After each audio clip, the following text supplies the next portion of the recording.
In the sea, once upon a time, there was a whale who ate fishes.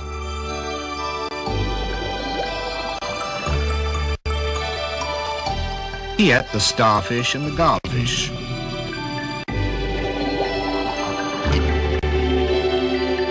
And the crab and the dab.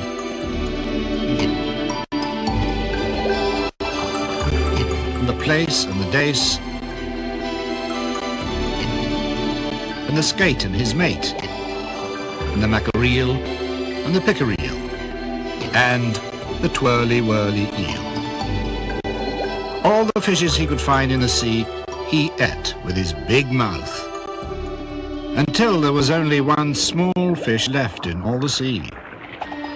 He was a small, 'stute fish, and he swam a little behind the whale's right ear, so as to be out of harm's way. Then the whale stood up on his tail and said, "I'm hungry." And the small 'stute fish said in a small voice, "Noble and generous cetacean, have you ever tasted man?" "No," said the whale. "What is it like?" "Nice," said the small 'stute fish. "Nice, but nubbly." "Then fetch me some," said the whale. "One at a time is enough," said the 'stute fish. "Swim to latitude 50 north, longitude 40 west. You will find, sitting on a raft in the middle of the sea, with nothing on but a pair of braces. You must not forget the braces, and a jackknife, one shipwrecked mariner, who, it is only fair to tell you, is a man of infinite resource and wisdom." So the whale swam and swam to latitude 50 north, longitude 40 west, as fast as he could swim.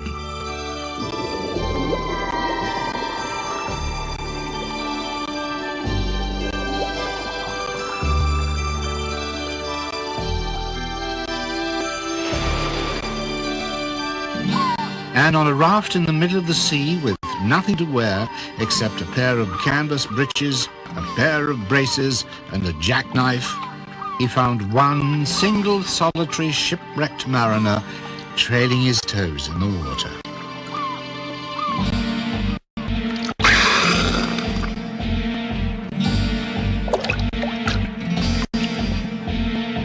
Then the whale opened his mouth back and back, and he swallowed the shipwrecked mariner, and the raft he was sitting on, and his canvas breeches, and the braces, and the jackknife. Swallowed them all down into his warm, dark inside cupboards.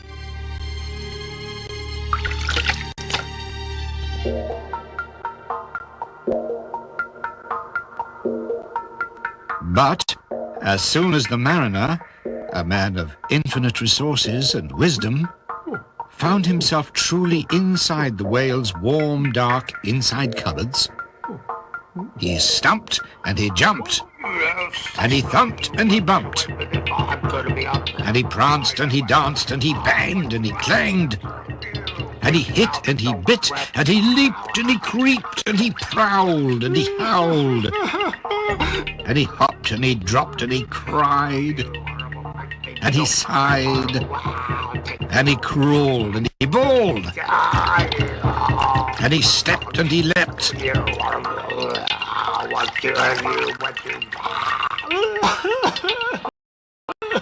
and he danced hornpipes where he shouldn't.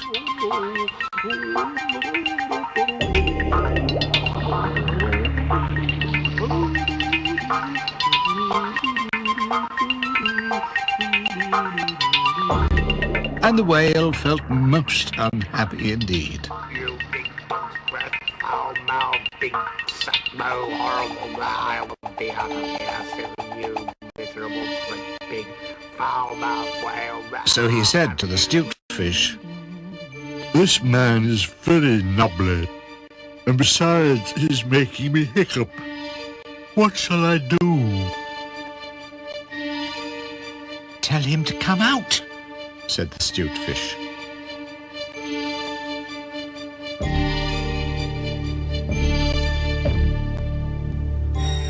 So the whale called down his own throat to the shipwrecked mariner. Come out and behave yourself. I've got the hiccups. Oh, you horrible great big foul. Nay, nay, said the mariner. I won't be doing that. Take me to my natal shore and the white cliffs of Albion, and I might think about it. And he began to dance more than ever. Oh, come out of here. Oh, wait, you great. I'll tell you when. You'd better take him home, said the 'Stute Fish. I ought to have warned you that he is a man of infinite resource and wisdom. So the whale swam and swam, Oh, come and get me. and at last he saw the mariner's natal shore with the white cliffs of Albion. While the whale was swimming, the mariner took his jackknife and cut up the raft into a little square grating, which he tied firm, good and tight in the whale's throat.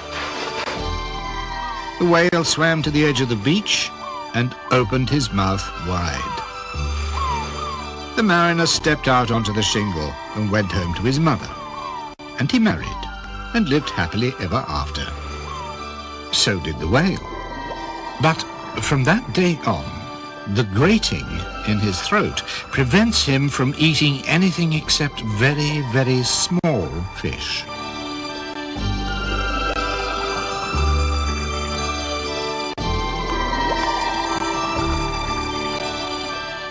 The 'Stute Fish went and hid himself in the mud at the equator. He was afraid that the whale might be angry with him.